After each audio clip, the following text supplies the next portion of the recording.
కాలాంతకుడు మహాదేవుని రహస్య అవతారం. భాగం 1. ఆది శూన్యం. ఆది కాలంలో ఏదీ లేదు, చీకటి మాత్రమే ఉంది. గాలి లేదు, నీరు లేదు, అగ్ని లేదు. శూన్యంలో ఒక స్పందన పుట్టింది. ఆ స్పందన ఓంకార నాదంగా మారింది. ఓన్. ఆ నాదం నుంచి ప్రకాశం వెలిసింది. ఆ ప్రకాశమే పరబ్రహ్మ. ఆ ప్రకాశం నుంచి త్రిమూర్తులు ఆవిర్భవించారు. సృష్టి కోసం బ్రహ్ముడు, స్థితి కోసం విష్ణువు, లయం కోసం మహేశ్వరుడు. కైలాస పర్వతంపై శివ లోతైన తపస్సులో కూర్చున్నాడు. ఆయన జటాజూటంలో గంగా ప్రవహిస్తోంది. ఆయన కంఠంలో హాలాహల విషం నీలిమగా మెరుస్తోంది. ఆయన హృదయంలో అనంత కరుణ ఉంది. భాగం 2. కాలాసురుని జననం. సృష్టి విస్తరిస్తున్నప్పుడు ఒక చీకటి శక్తి కాలగర్భంలో కదిలింది. ఆ శక్తి నుంచి ఒక రాక్షసుడు పుట్టాడు. అతని పేరు కాలాసురుడు. అతని కళ్ళు అగ్నిలా ఎర్రగా మెరుస్తున్నాయి.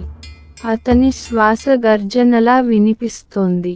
నేను కాలానికంటే బలవంతుడిని కావాలి, అతడు నిర్ణయించుకున్నాడు. అతడు ఘోర తపస్సు ప్రారంభించాడు.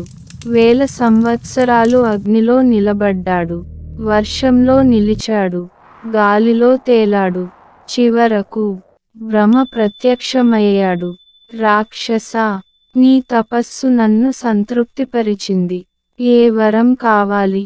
కాలాసురుడు అన్నాడు. నన్ను కాలం చంపలేకూడదు. బ్రహ్ముడు క్షణం ఆలోచించాడు. తథాస్తు అన్నాడు. కాని ఆయన మనసులో అనుకున్నాడు, కాలానికి అధిపతి ఉన్నాడని అతడు మరిచిపోయాడు. భాగం 3. దేవలోక సంకటము. వరంతో అహంకారం పెరిగింది. కాలాసురుడు దేవలోకంపై దాడి చేశాడు. ఇంద్ర సింహాసనం కంపించింది. దేవతలు పారిపోయారు. గంధర్వులు భయంతో గానం ఆపేశారు. అప్సరసలు తడబడిపోయారు. కాలాసురుడు గర్జించాడు. ఇప్పుడు కాలమే నా దాసుడు. దేవతలు కలిసి కైలాసానికి వెళ్లారు. ప్రభూ, రక్షించండి అని ప్రార్థించారు. భాగం 4. మహాదేవుని తపోభంగం. దేవతల రోదన కైలాసాన్ని తాకింది. శివుని నేత్రాలు మెల్లగా తెరుచుకున్నాయి. భూమి కంపించింది. గంగా అలలు ఎగిసిపోయాయి. చంద్రుడు ప్రకాశం పెంచాడు. కాలాన్ని జయించాలనుకునే అహంకారం అంతమవుతుంది అని శివుడు మృదువుగా అన్నాడు.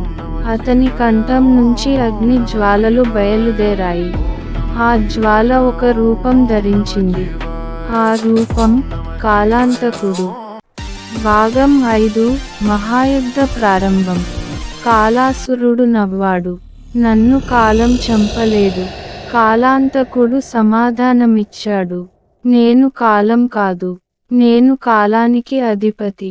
త్రిశూలం మెరిసింది. డమరు నాదం మార్మోగింది. యుద్ధం ప్రారంభమైంది. అగ్నిజ్వాలలు, వాయుగర్జనలు, అంధకార మాయలు. కాలాసురుడు 1000 రూపాల్లో మారాడు. పర్వతాలుగా మారాడు, సముద్రాలుగా మారాడు. కాలాంతకుడు ఒక్క దెబ్బతో మాయలను ఛేదించాడు. భాగం 6. తృతీయ నేత్ర జ్వాల. యుద్ధం పరాకాష్ఠకు చేరింది. కాలాసురుడు చీకటిని వ్యాపింపజేశాడు. లోకాలు నిశ్శబ్దమయ్యాయి.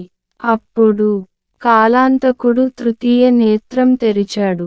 ఒక అగ్నిరేఖ వెలిసింది. ఆ రేఖ కాలాన్ని దహనం చేసింది. కాలాసురుడు భస్మమయ్యాడు. భాగం 7. శాంతి స్థాపన. దేవతలు సంతోషించారు. ఇంద్రుడు నమస్కరించాడు. గంధర్వులు గానం చేశారు. శివుడు మళ్ళీ శాంతరూపంలో కూర్చున్నాడు. అహంకారం నాశనానికి దారి తీస్తుంది, భక్తి రక్షణకు దారి తీస్తుంది. భాగం 8. ఆధ్యాత్మిక సందేశం. కాలం అన్నది మన శరీరాన్ని మాత్రమే జయిస్తుంది, భక్తిని కాదు, శివుని నామస్మరణ మనసుకు శాంతి ఇస్తుంది, భయాన్ని తొలగిస్తుంది.